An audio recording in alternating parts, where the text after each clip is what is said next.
farmer found an old cabin in the desert. What she discovered inside shocked everyone. Jessica Parker never imagined her life would completely change on that September afternoon when she decided to explore the farthest part of Hope Ranch, the property she had inherited from her grandfather 3 years earlier. The 26-year-old had been riding for 2 hours, looking for signs that the cattle had spread beyond the fences after the last storm. It was when she saw the thin smoke rising between the rocks that her heart raced. There shouldn't be anyone in that arid region of the Rio Grande Valley, much less in a building that everyone in the family considered abandoned for over 2 decades. Jessica pulled on the reins of Thunder, her bay horse, and carefully observed the wooden cabin that seemed to appear like a mirage among the dry bushes. "Someone's in there," she murmured to herself, adjusting the leather hat that protected her face from the scorching sun. The sound of the wind through the stones was interrupted by something that made her hair stand on end. A faint voice, almost a whisper, calling for help. Jessica quickly dismounted, tied the reins to a dry branch, and approached the deteriorated wooden door. Her hand trembled as she touched the rusty doorknob. "Is anyone there?" she shouted, pressing her ear against the wood. "Please, come in," came the response from the other side, filled with a fragility that deeply touched the young woman's heart. Jessica pushed the door, which creaked loudly before opening completely. What she saw left her speechless. In the corner of the small room, lit only by the light coming through the cracks in the boards, was an elderly woman sitting in an improvised rocking chair. Her grey hair was tied in a messy bun, and her simple clothes seemed to have years of wear.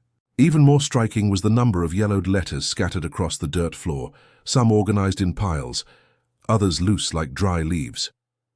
"My God, ma'am, what are you doing here?" Jessica ran to her, immediately noticing that the woman was visibly malnourished and dehydrated. The elderly woman looked up, and Jessica was surprised to see that her eyes were the same honey color as her own. There was something familiar about that time-worn face, something that stirred a strange feeling in her chest. "Don't take me away from here, please." The lady's voice came out as a desperate plea. "I need to wait. He will come back. I know he will." "Who will come back? What are you talking about?" The woman pointed to the letters around her with trembling hands. "All of these, all are for him, for Robert Parker. I wrote one a week for 20 years, hoping that one day I would have the courage to send them, or that he would come looking for me." Jessica's blood ran cold. Robert Parker was her father. Dear listener, if you're enjoying the story, please take a moment to like and especially subscribe to the channel. It really helps us who are just starting out. Now continuing. "Robert Parker is my father," Jessica whispered, falling to her knees beside the chair. "Who are you?" The elderly woman closed her eyes for a long moment, as if gathering strength for a confession she had kept for decades. "My name is Eleanor Parker. I was your father's first wife." The words echoed in the silent cabin like distant thunder. Jessica felt as if the ground had disappeared beneath her feet. She knew her father had been married twice, first to a woman who had left when he was young, then to her mother, Martha. But she had always believed that this first wife had left the area never to return. "That's impossible," Jessica shook her head vigorously. "My father said you left, that you abandoned everything here." Eleanor slowly opened her eyes, and tears began to stream down her wrinkled cheeks. "I never left, child. During the great drought of 2003, when we lost almost everything, I felt so useless, so guilty for not being able to give Robert children, that I hid here. I thought it would be better for him if I just disappeared from his life. But why did you never come back? Why didn't you look for my father?" "Because I'm a coward," Eleanor confessed, her voice heavy with regret. "In the first months I saw Robert pass by on horseback looking for me. He shouted my name, left food at the cabin door, but I didn't have the courage to come out. When I realized he had given up, it was already too late. I heard he had married again, that he had a daughter. How could I shatter his family now?" Jessica observed the hundreds of letters scattered on the floor. Some were so old the ink had faded. Others seemed more recent. She picked one randomly and asked for permission with her eyes before opening it. "My dear Robert, today marks 3 years that I've been hiding here. I know you've rebuilt your life, and that makes me happy and breaks my heart at the same time. I heard in town that your new wife is pregnant. You're going to be a father, my love, just as we always dreamed. Forgive me for not being able to give you that gift." The words blurred as Jessica fought back tears. She looked up at Eleanor, who was watching her every move attentively.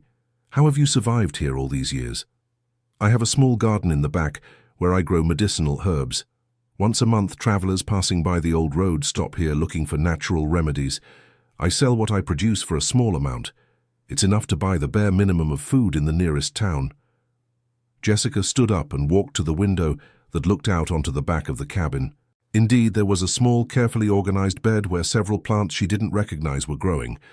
The irrigation system was rudimentary but efficient, making use of every drop of water Eleanor managed to collect. "Listen, Mrs. Wilson, I can't leave you here in these conditions. My father needs to know you're alive." "No." Eleanor rose from her chair with more agility than she seemed to have. "Promise me you won't tell him. Promise me." "But why? He has the right to know." "And destroy his family? And destroy the peace he managed to build after so much suffering?" "No, child. Some things are better left as they are." Jessica was torn between compassion for the woman before her and the feeling that her father deserved to know the truth. How could she keep such a big secret? At the same time, how could she ignore the desperation in Eleanor's eyes? "Then at least let me help you in some way. I can bring supplies, medicine. I don't need any of that. Just tell me how he is. If he's happy. If he smiles like he did when we were young." Jessica sat on the dirt floor, leaning her back against the cabin wall. She began to tell about Robert Parker, a 52-year-old man who carried a constant melancholy in his eyes, as if part of his heart was always searching for something lost. She talked about how he cared for the ranch with dedication, but rarely showed genuine joy. "He never fully recovered from what happened 20 years ago," Jessica said softly. "My mother always said it seemed like a part of him had left with his first wife." Eleanor covered her face with her hands and began to cry silently. It was clear that the decision to hide had cost dearly not only her but also the man she loved. "Does he still ride the same trails?" Eleanor asked between sobs. "Every day at dusk. He says it helps him think." "I know. Sometimes when the wind is in the right direction, I hear Bolt's gallop passing not far from here." "Bolt passed away 5 years ago," Jessica said gently. "Now Dad rides Lightning." Eleanor lifted her head abruptly, as if she had just realized that far more time had passed than she had imagined. The reality of her isolation seemed to hit her with full force at that moment. 5 years? Bolt has been gone for 5 years? "Yes. And Mrs. Parker, there's something else I need to tell you. My mother passed away 2 years ago. Dad is alone now." The silence that followed was deafening. Eleanor remained motionless for several minutes, processing the information. When she finally spoke, her voice was barely a whisper. "Martha is gone?" "Yes. Pneumonia that got complicated quickly." "Does that mean that Robert is suffering alone?" Jessica nodded, seeing a new internal struggle begin in the elderly woman's eyes. It was obvious that Eleanor was reconsidering her decision to remain hidden, but fear and shame still seemed stronger than love. "I need to think," Eleanor murmured, returning to her rocking chair. "This changes everything, but at the same time it changes nothing." "How can you say that? Of course it changes everything. 20 years, girl. 20 years of lies, of pretending. How do you explain to a man that you let him suffer alone when you could have been by his side?" Jessica understood that this would not be a simple decision. The weight of lost time and wasted opportunities was overwhelming. She decided she needed more time to understand the whole situation before taking any drastic action. "May I come back tomorrow? I promise I won't tell anyone until you're ready, but I can't just leave and pretend I didn't find you." Eleanor agreed with a nod, seeming relieved not to be completely alone with her secret anymore. "There's one thing I want to show you before you leave." Eleanor stood up and walked to a wooden chest in the opposite corner of the cabin. "Maybe this will help you understand why I can't just go back." She took out a series of yellowed photographs and a small leather-bound diary from the chest. The photos showed a young and radiant Eleanor next to an equally young and passionate Robert. They looked incredibly happy, with smiles that lit up every picture. We were so young, so full of dreams, Eleanor sighed, stroking one of the photos. We wanted to have a big family, fill the ranch with children and grandchildren. When I realized I couldn't have children, I felt I had failed in the one purpose a wife should fulfill. That's not true, Jessica protested. A woman doesn't exist just to have children. I know you're right, but back then, in that community, I truly believed it. The pressure from his family, the comments from people in town, everything made me feel inadequate. Jessica flipped through the diary quickly and noticed that the first pages were full of hope and plans for the future, while the last ones revealed growing anguish and a sense of inadequacy that ended up consuming Eleanor completely. And now? Do you still feel that way? Now I know I was a fool, but I also know it's too late to fix the damage I caused. Jessica carefully put away the photos and said goodbye to Eleanor with a promise to return the next day. During the walk back to the main ranch, her mind buzzed with questions and moral dilemmas. How could she look at her father knowing that the woman he had searched for years was just a few miles away? That evening during dinner, Robert asked about the day's land inspection. Jessica answered vaguely, saying only that everything seemed normal. She watched her father's face closely, looking for signs of the melancholy that Eleanor had left as a permanent mark on his life. "Dad, can I ask you a question about your first wife?" Robert nearly choked on his food. It was a subject they rarely touched, and he always showed discomfort when the topic came up. "Why do you want to know about Eleanor?" "Just curious. Sometimes I wonder what our family would be like if she hadn't left." Robert put his fork down on the table and remained silent for a long moment, gazing out the window toward the land stretching as far as the eye could see. Eleanor was... It's hard to explain. She was like a ray of sunshine in person. When she smiled, she lit up the whole room. We had plans for this ranch, dreams of building something bigger than ourselves. What exactly happened? Why did she leave? I never fully understood. In the months before she left, she was different, distant. She said she felt useless, that I deserved someone better. I tried to convince her otherwise, but one morning she simply wasn't there anymore. She left only a note saying she loved me, but that I'd be happier without her. And you believed that? I looked for her for months. I searched every corner of this region, asked everyone I knew. It was as if she had vanished from the face of the earth. Eventually, I had to accept that she had chosen to leave. The pain in her father's voice was palpable, and Jessica felt her heart break. How could Eleanor have caused so much suffering out of pride and fear? Did you love her very much? More than I loved my own life. When your mother came along a few years later, I tried to love again, and in a way I succeeded. Martha was a wonderful woman, and you are proof of that, but I always knew a part of me was kept for Eleanor, even knowing I'd never see her again. That night, Jessica could barely sleep. Her father's words echoed in her mind, intertwining with the image of Eleanor sitting alone in her rocking chair, surrounded by love letters she never had the courage to send. The next day, she returned to the cabin, carrying a basket of fresh food and a thermos full of cold water. Eleanor greeted her with a timid smile, clearly grateful for the company. "I brought you some things," Jessica said, placing the basket on a makeshift table.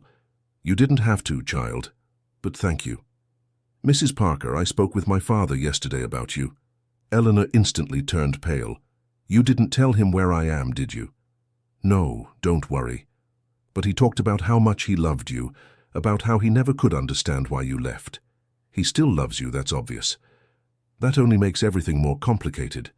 Eleanor sighed, pouring water for both of them into aluminum mugs. "How do I explain 20 years of cowardice?" "Start with the truth. Explain that you were afraid, that you thought you were doing what was best for him. And if he doesn't forgive me? And if all the pain we've caused is irreversible? What if it is forgivable?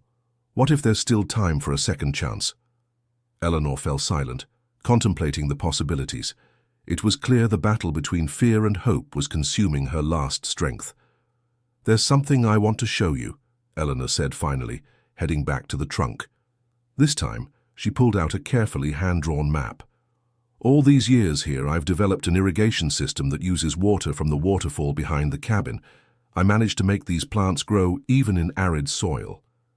Jessica examined the map with growing interest. The system Eleanor had created was brilliant in its simplicity, using gravity and natural channels to distribute water efficiently over a much larger area than should be possible. "This is amazing. With this technique, we could revitalize large stretches of land we considered unproductive." "Exactly. I thought if I couldn't give my husband children, at least I could give life to his land." "Mrs. Parker, this could completely change the region's agriculture. You have to teach this to others. Who would believe a crazy old woman who's been hiding in the middle of nowhere for 20 years? Jessica realized she had found a way for Eleanor to reconnect with the world without necessarily revealing the whole truth about her past. Perhaps a gradual reintegration was possible. "What if we start slow? I can bring some neighboring ranchers to learn your techniques without mentioning who you really are at first." Eleanor considered the proposal, and for the first time since Jessica had found her, she saw a genuine spark of hope in her eyes. "You would do that for me?" "Of course. And who knows, with time you might gain the confidence to tell the whole truth." Dear listener, if you're enjoying the story, please take a moment to like and especially subscribe to the channel. It really helps us who are just starting out. Now, continuing. Over the next 2 weeks, Jessica established a routine of daily visits to the cabin. She brought not only supplies, but also news from the outside world, helping Eleanor gradually reconnect with reality beyond her self-imposed isolation. In return, Eleanor shared stories from the past and taught agricultural techniques she had developed during her years of voluntary exile. It was during one of these visits that Jessica made a discovery that would change everything. While helping Eleanor organize the old letters, she noticed something odd about some of the dates. "Mrs. Eleanor, this letter is dated December 2018, but you said you stopped writing years ago." Eleanor blushed and looked away.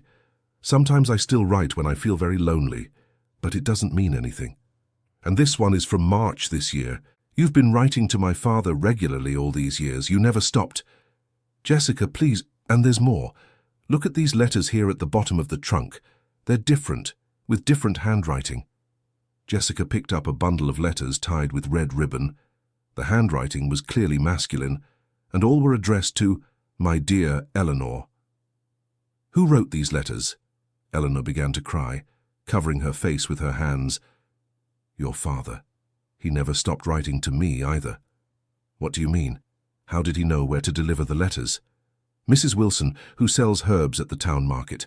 She knew where I was and acted as a go-between for us all these years. Robert would leave the letters with her, and she would bring them to me when she came to buy my medicinal plants." Jessica was shocked. This meant her father had always known where Eleanor was, but respected her decision to remain isolated. It also meant that both of them had spent 20 years secretly corresponding, keeping alive a love that had never truly ended. "Why did you never tell me this?" "Because it was our way of dealing with the pain. He respected my choice not to return, and I respected the new life he had built. When your mother was alive, the letters practically stopped. They only started again after Martha passed away. So you're both two fools who wasted 20 years out of pride." "It wasn't pride, child, it was love. Enough love to let the other be happy, even if it cost us our own happiness." Jessica was furious and moved at the same time. How could two people love each other so much and still choose to live apart? How could her father have kept this secret from her all her life? "Read this one." Eleanor handed her one of Robert's more recent letters. He wrote it 3 weeks ago. With trembling hands, Jessica opened the letter. "My dear Eleanor, today Jessica asked about you during dinner. It was hard to speak without telling the whole truth. She has your eyes, you know, the same honey color that took my breath away when we were young. Sometimes I wonder if we're doing the right thing. Martha has been gone for 2 years, and each day that passes convinces me more that we've wasted precious time. We're not young anymore, my love. Is there still time for us? Do you ever think you'll have the courage to come home? Because this ranch has always been your home, Eleanor. It always will be. With all my eternal love, Robert." Tears streamed freely down Jessica Parker's face as she read the words heavy with longing and unfulfilled love. "You two need to stop this madness right now," she said with a firm voice. "I'm bringing my father here this afternoon." "No, I'm not ready." "Mrs. Wilson, you'll die in this cabin of loneliness if you keep waiting to be ready, and my father will keep suffering thinking you don't want to see him. What if he doesn't want me anymore? What if when he sees me like this, old and tired, he realizes too much time has passed? Then at least you'll both know the truth, but I'm sure that won't happen." Eleanor walked to the window and stood watching the waterfall that had been her silent companion for 2 decades. The water kept falling with the same strength as always, indifferent to the human dramas unfolding around it. "If you bring him here, do you promise you'll stay with us? I don't know if I'll have the strength to face this alone." "I promise." Jessica returned to the ranch with her heart beating fast. She found her father organizing documents in the office, the same melancholy as always written on his face. "Dad, I need you to come with me. There's something you need to see." "Now, I'm busy with these cooperative papers." "This can wait. What I'm going to show you can't." Robert looked at his daughter and noticed something different in her expression. There was an urgency there that he couldn't identify, but that sparked his curiosity. "All right, where are we going?" "To that part of the land where the waterfall is. You need to see something about the irrigation system that could revolutionize our production." It was a half-truth, but Jessica needed a pretext to take her father there without raising too much suspicion. During the horseback ride, Robert tried to talk about the ranch's daily affairs, but Jessica was visibly nervous. "Are you sure everything's all right? You seem worried." "I just want you to see this with your own eyes, Dad. You'll understand when we get there." When the cabin appeared on the horizon, Robert abruptly pulled Lightning's reins. "Why are we going to the old cabin? I thought we were going to see the irrigation system." "We are. That's where it is." Robert hesitated for a moment. That cabin held painful memories, and he avoided passing by whenever possible. But his daughter's insistence convinced him to continue. When they got close to the structure, Jessica got off her horse and signaled for her father to do the same. "Dad, before we go in, I need you to know that your life is going to change from now on." "What are you talking about, Jessica?" The truth you two have hidden for 20 years. Robert turned pale. How could she know about the letters? "I don't know what you're talking about." "I know about the letters, Dad. I know everything." Before Robert could respond, the cabin door opened slowly. Eleanor appeared in the doorway, with her hair carefully combed and wearing the least worn dress she owned. She had prepared for hours for this moment. Time stopped completely. Robert stood still as a statue, looking at the woman he had searched for in his dreams for 2 decades. Eleanor remained in the doorway, her trembling hands holding the frame to keep from falling. "Hello, Robert," she said softly, her voice carrying 20 years of longing. "Eleanor? Eleanor? Is it really you?" "It's me." Robert took 2 staggering steps toward the cabin, stopping a few meters away. His eyes scanned every detail of the beloved face, registering the changes time had brought, but instantly recognizing the essence of the woman he had never stopped loving. "You're here. You've been here all this time." "I have." "Why? Why didn't you come home?" "Because I was a coward. Because I thought you'd be happier without me." "Happier? Eleanor, do you have any idea what it was like to live without you?" Tears began to stream down both their faces. 20 years of pain and longing were too much to be contained by any reserve or pride. "I know about the letters," Robert said. "I know you received my messages. Why did you never reply saying where you were?" "Because you had Martha. You had a new family. I didn't want to interfere with your happiness." "Happiness? What happiness, Eleanor? Yes, I cared for Martha, and she gave me the greatest blessing of my life." He looked at Jessica. "But never, not for a second, did I stop loving you." Eleanor took a step toward him, her legs visibly trembling.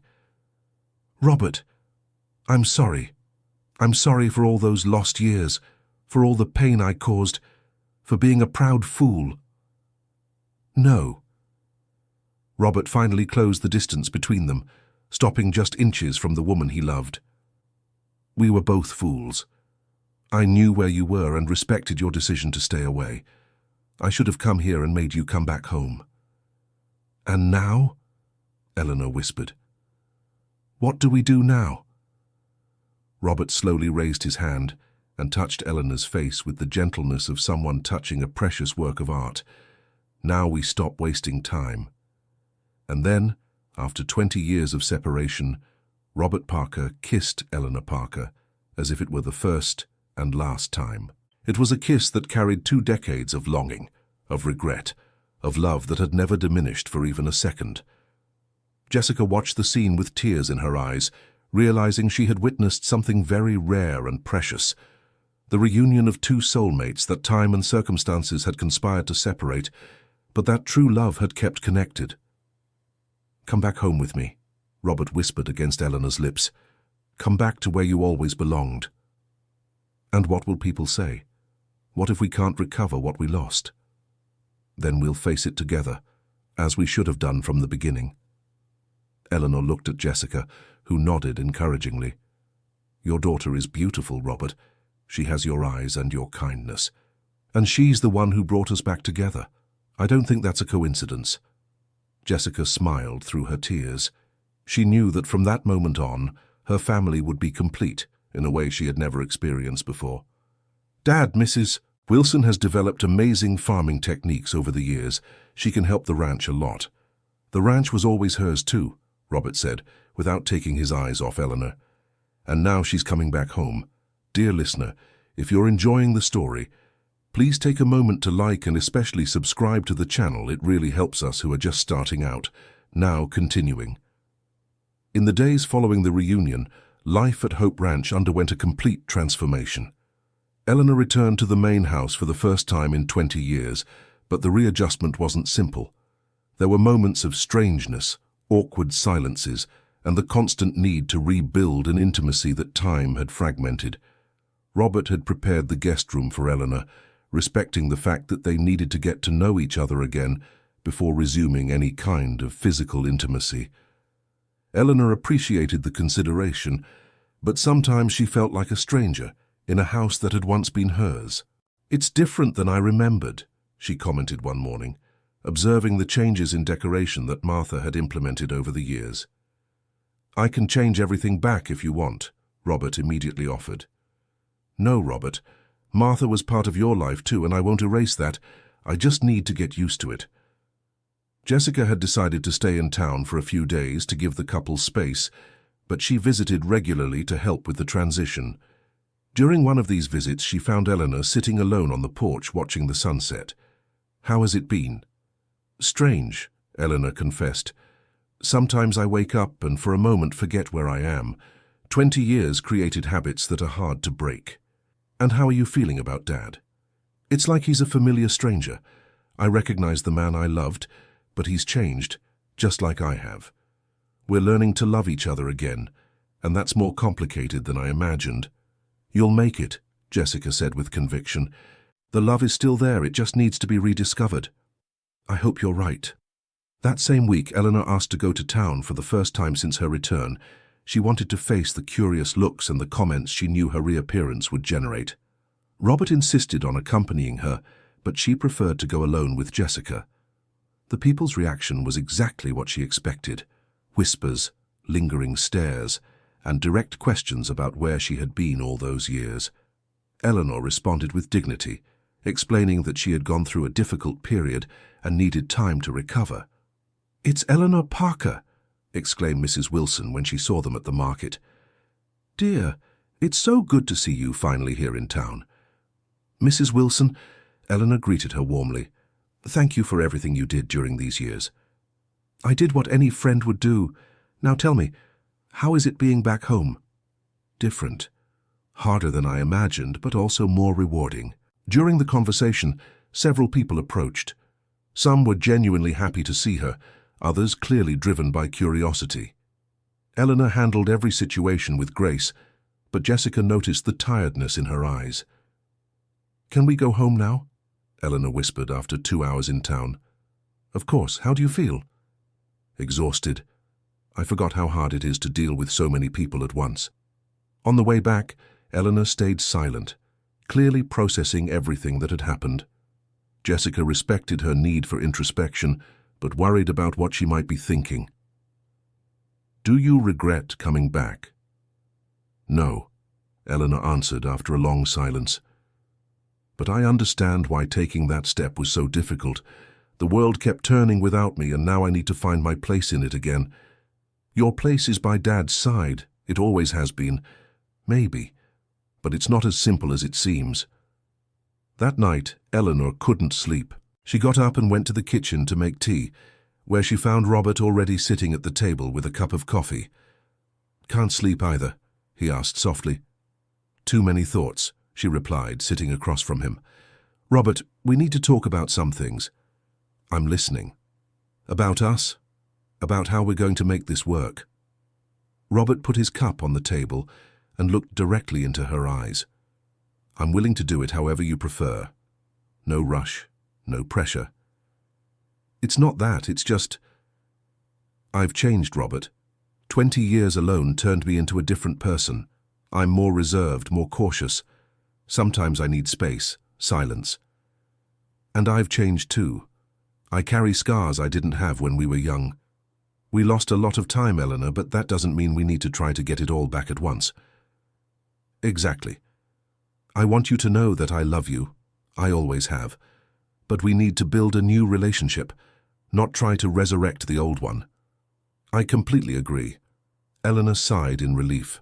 She was afraid that Robert would expect everything to go back to exactly how it was 20 years ago. "There's one more thing. I want to help with the ranch, but in my own way. I have ideas, projects I developed during those years. I'll be happy to hear about them. And I want to stay in touch with the people who come to me to buy medicinal herbs. I want to expand that, maybe create a more structured business. Eleanor, this ranch is your home. You can do whatever you want here." She smiled for the first time since she had returned. It was the first time she felt that her ideas and wishes were truly valued. "Thank you for understanding. Thank you for coming back." They sat in comfortable silence, drinking their warm beverages and growing reaccustomed to each other's presence. It was a beginning, small but solid. The following week, Eleanor began implementing her ideas to expand the cultivation of medicinal herbs. Her 20 years of experience had yielded valuable knowledge about native plants in the region and their healing properties. Robert helped her prepare a suitable area, and together they planned a small laboratory to process and package the products. "You really know what you're doing," Robert remarked, impressed with the technical knowledge Eleanor had acquired.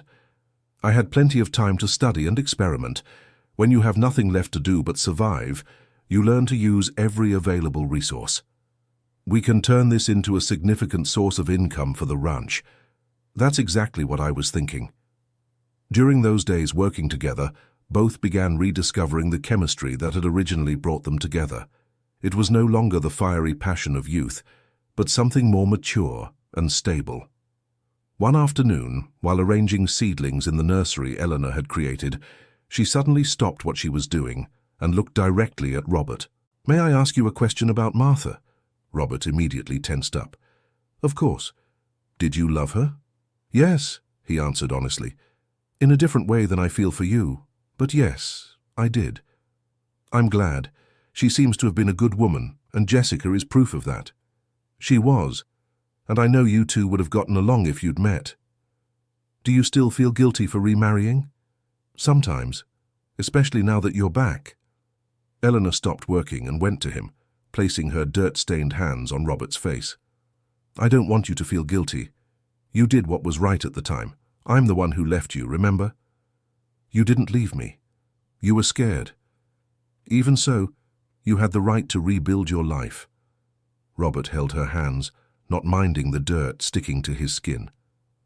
"Eleanor, I need you to know something.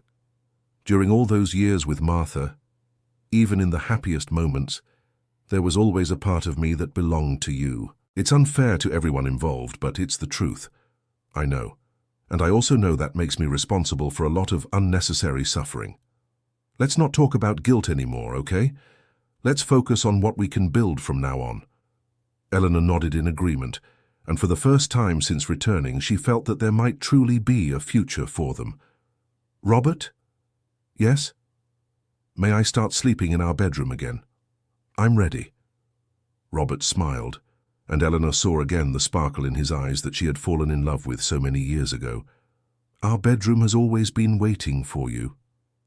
That night, for the first time in 20 years, Robert and Eleanor Parker shared the same bed. Not as the young lovers they had once been, but as two mature adults who had deliberately chosen to give love a second chance. In the months that followed, the transformation at Hope Ranch was remarkable. Eleanor's medicinal herb business flourished quickly, attracting customers from across the region. Her irrigation techniques were implemented in several areas of the property, significantly increasing productivity. Jessica moved back to the ranch permanently, overjoyed to have a united family for the first time in her life. Eleanor became not just a stepmother, but a true mentor, teaching her everything about medicinal plants and sustainable agriculture. "Did you know you have a natural gift for this?" Eleanor commented one afternoon, watching Jessica tend to the seedlings with care and affection. "Do you really think so?" "I'm sure of it. Your hands were made to heal, whether through plants or in other ways." This observation led Jessica to seriously consider the possibility of studying medicine or agronomy, something she had never thought of before. The relationship between Robert and Eleanor also continued to evolve. They had developed a comfortable routine that respected the changes time had brought in both of them. Robert had become more introspective and careful, while Eleanor was more independent and determined than she had been in her youth. "Sometimes I think we're better now than we were before," Eleanor remarked one evening as they walked around the property at dusk. "Why?" "Because now we know the value of what we have. When we were young, we thought love was guaranteed, that it would always be there. Now we know it needs care, nurturing, protection." "You're right. I also think we learned to value ourselves individually. You became an incredible businesswoman, and I learned to be a single father. And now we can combine our strengths instead of just leaning on each other." It was a mature perspective on relationships that only experience and hardship could have taught them. 6 months after their reunion, Eleanor had an idea that would change not only their lives, but the entire community around them. "Robert, I've been thinking about something." "About what?" "About starting a school where we can teach sustainable farming techniques, medicinal plant cultivation, and water conservation methods." Robert stopped walking and looked at her with interest. "Go on." "You see, we went through a lot of hardship these past years, but we also learned a great deal. I developed techniques that could help other farmers thrive even in difficult conditions. You learned to manage a property alone and became an expert in water resources. And Jessica has a natural talent for all of this." "Exactly. Why not share this knowledge? Why not turn our pain into something that can benefit others?" The idea immediately excited Robert. He had always been a generous person, and the possibility of helping other farmers avoid some of the difficulties he had faced appealed to him greatly. "Where are you thinking of setting up this school?" "In the cabin where I lived all these years. We can renovate it, expand it, create classrooms and hands-on labs." "Eleanor, that's brilliant. You think so?" "I think it's perfect, turning that place of suffering into a place of learning and hope." "Exactly, and I know Jessica would be excited to help." When they presented the idea to Jessica, she was thrilled. "That would be amazing.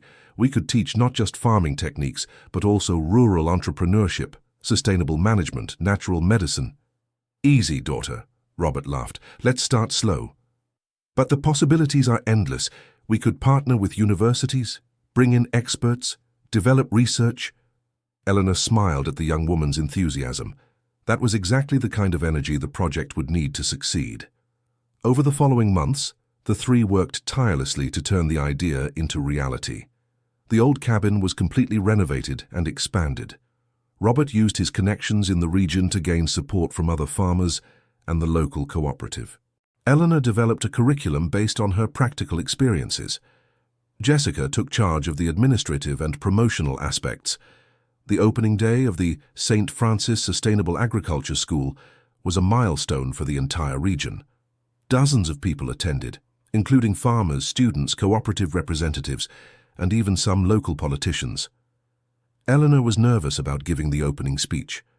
It was the first time she would speak publicly about her experiences of the past 20 years.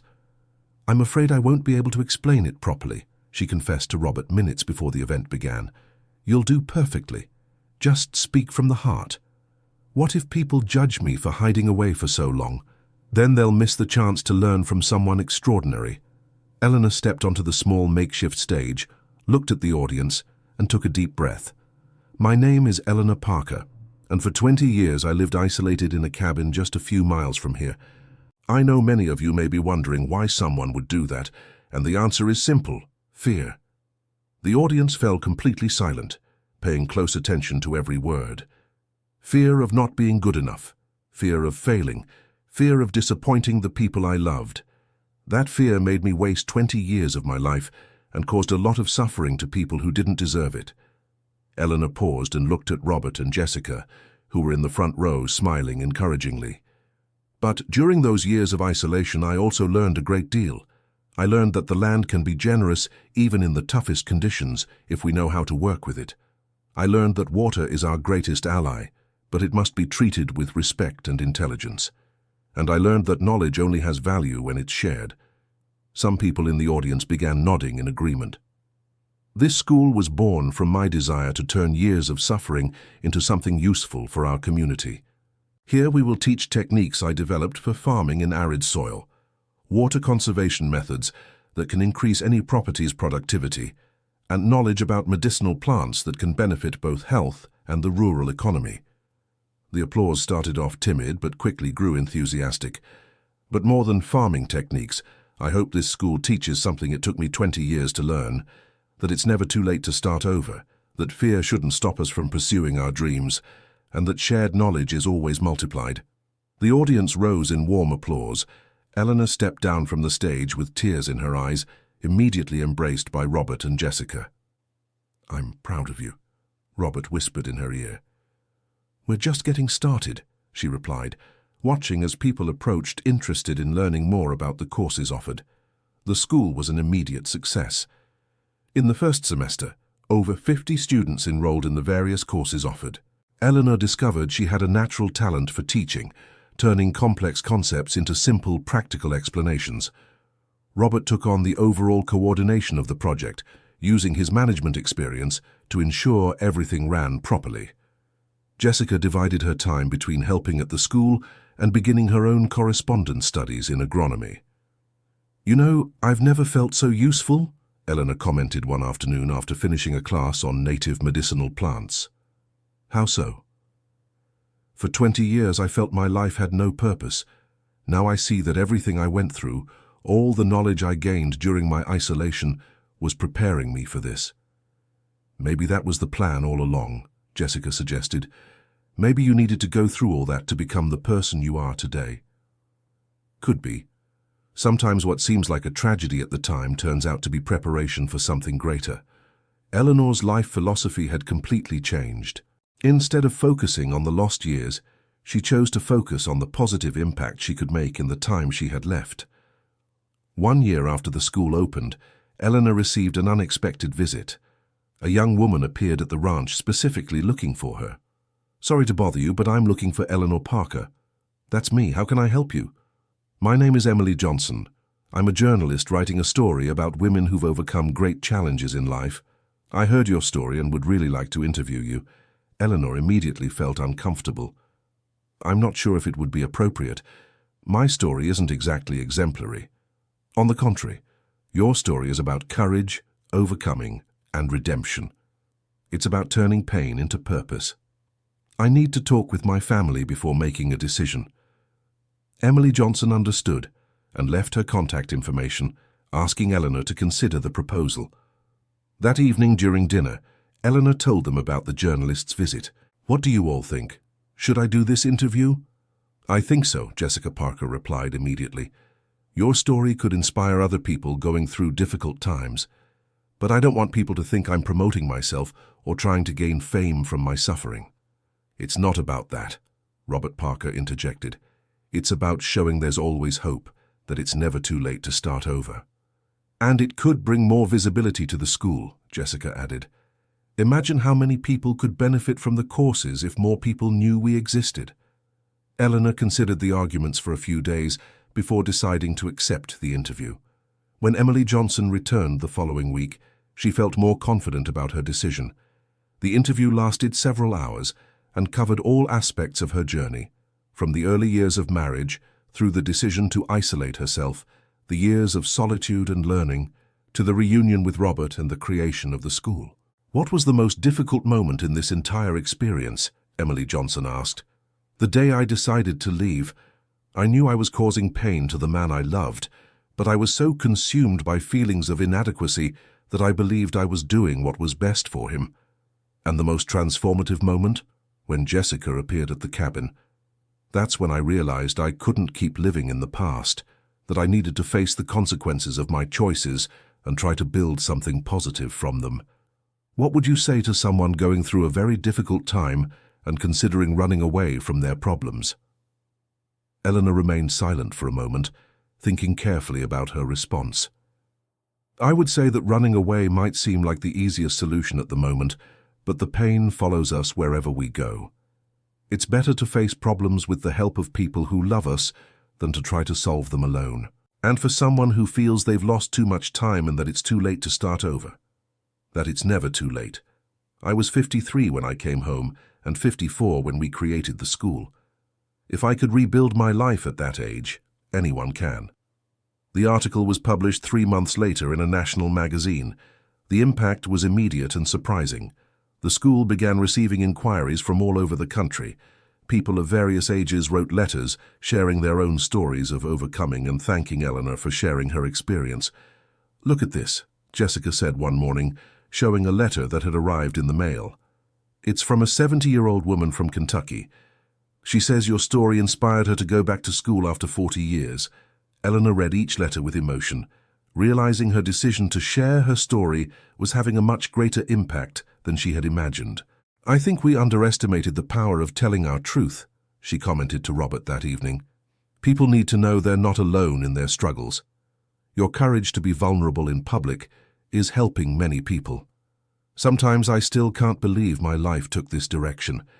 I always knew you were special. You just needed to rediscover that for yourself." 2 years after the article's publication, the St. Francis Sustainable Agriculture School had become a national reference. Eleanor was invited to speak at universities and events across the country. Jessica had graduated with a degree in agronomy and taken over as the school's academic coordinator. Robert had expanded the ranch, incorporating all the techniques developed by Eleanor. But perhaps the most significant transformation had been in Eleanor herself. The timid and insecure woman who had hidden away in a cabin for 20 years had become a respected leader and a reference in her field. "Sometimes I wonder who this person is that I see in the mirror," she confessed to Jessica during one of their morning walks. "It's the person you always were, but who was hidden by fear." Do you think everything happened as it was supposed to? I think every experience in our lives, good or bad, prepares us for something. Your experience of isolation was terrible, but it was also what prepared you to help so many people. And if I hadn't had the courage to come back? But you did. And that's the difference between those who remain stuck in the past and those who choose to build a future.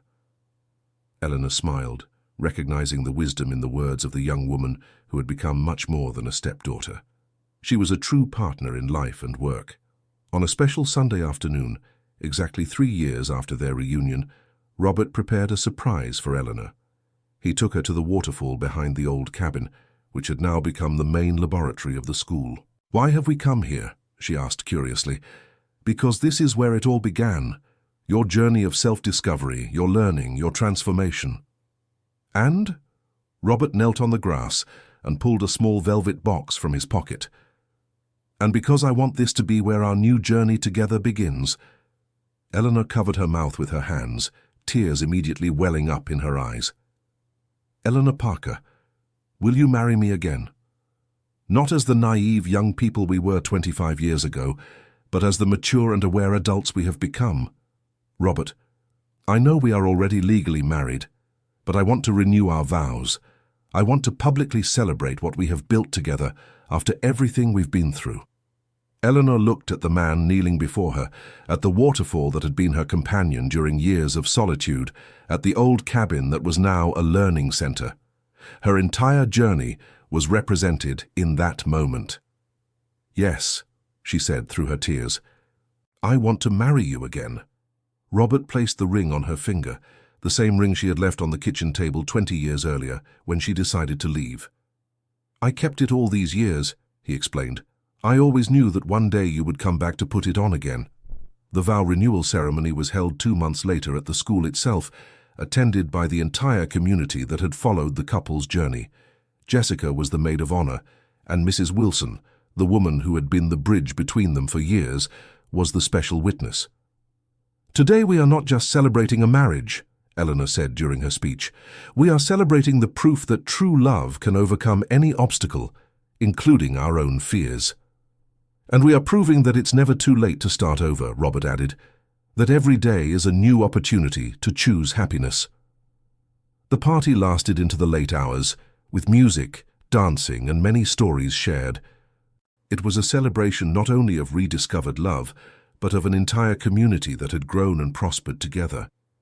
That night, when they were finally alone, Eleanor and Robert walked to the place where it had all begun 3 years earlier.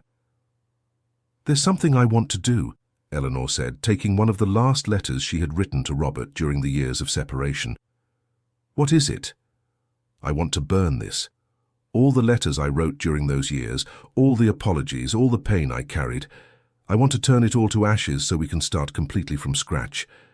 Robert agreed, and together they burned not only Eleanor's letters, but also the ones he had written to her. It was a symbolic ritual of letting go of the past. "And now," Robert asked, watching the last flames die out, "now we live. We live each day as if it were the first, grateful that we found our way back to each other. And we continue helping others find their own path." "Exactly. We transformed our story of pain into one of hope. They remained there until dawn, watching the sun rise over the land that had witnessed their entire journey. It was the beginning of a new chapter, built on the solid foundation of overcome suffering and rediscovered love. 5 years had passed since their reunion. The St. Francis Sustainable Agriculture School had become an internationally recognized center of excellence. Eleanor had written a book about her farming techniques, which became a reference in the field. Jessica had married one of the school's first students and was expecting their first child. Robert had become a consultant in sustainable rural development. But more important than all these professional successes was the peace that had settled into each of their lives. Eleanor had found her purpose, Robert had regained his joy for living, and Jessica had discovered her calling. "Sometimes I wonder what would have happened if you had never found Eleanor in that cabin," Robert commented one afternoon, watching Jessica teach a group of children about medicinal plants. "I don't even like to think about it," she replied. "Maybe you would have wasted the rest of your lives living with regrets. Or maybe we would have found another way to each other. True love always finds a way to show itself." "Do you really believe that?" "I'm sure of it. Eleanor and I were made for each other. It took us 20 years to rediscover that, but in the end, everything worked out."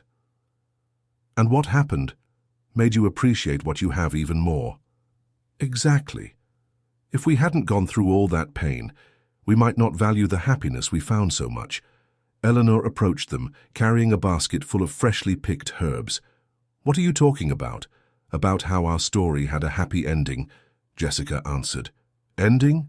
Eleanor smiled. "Our story is just beginning." And it was. Because true love stories don't end. They transform, evolve, grow, but never truly finish. Eleanor and Robert had learned this in the hardest way possible, but also the most valuable. That evening, as they walked through the property, they had turned into an example of sustainability and prosperity. Eleanor made an observation that perfectly summarized their entire journey. "You know, Robert, I think the secret to happiness isn't avoiding suffering, but learning to turn it into something useful." "How so?" "Our pain taught us to value love. Our separation prepared us to help others. Our fear forced us to grow and become better people." "So you wouldn't change anything that happened?" Eleanor thought for a moment before answering. "I would change the time we lost.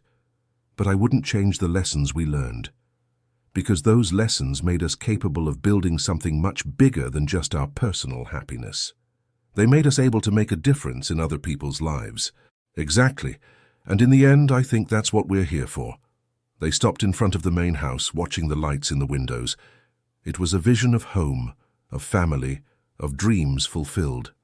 But more than that, it was visual proof that it's never too late to start over, never too late to choose happiness, never too late to turn pain into purpose. Eleanor? Yes? I love you. Today, tomorrow, and for all the days we have left. I love you too, Robert. And this time, it's forever. They walked into the house hand in hand, knowing they had found not only their way back to each other, but also the path to a life with meaning and purpose. The abandoned cabin that Eleanor had discovered years before had become the symbol of a new life, not just for her, but for hundreds of people who had benefited from her knowledge and example. End of story. Now tell me what you thought of this story of overcoming and true love. Do you believe that Eleanor and Robert made the right choices? Share your opinion in the comments, and don't forget to leave your like to support our channel. If stories like this touch your heart, subscribe so you don't miss any of the exciting narratives we've prepared for you.